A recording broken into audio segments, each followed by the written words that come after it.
সবখানে নিয়ে আসলাম মাছ। এখন আমি এভাবেই রেখে দিব, হাতের মাঝে টাইম নেয় বা সার।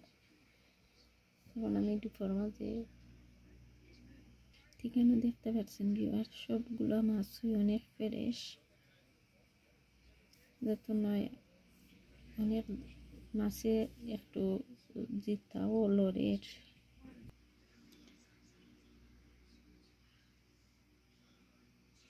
সব জাতের মাছই আছে, পাবদা মাছ, বোয়াল মাছ,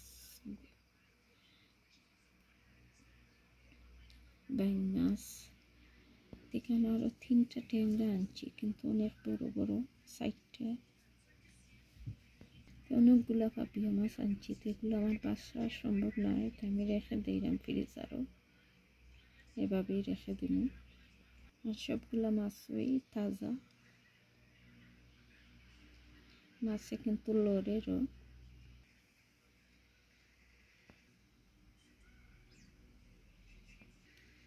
এখানে হয়েছে 150 পাউন্ডের মাছ, আর 3টা ইলিশ মাছ নিয়ে আসলাম। ঠিক আছে ভিউয়ার্স, আমার ভিডিওটা যদি আপনার কাছে ভালো লাগে প্লিজ একটা লাইক দিবা। আসসালামু আলাইকুম।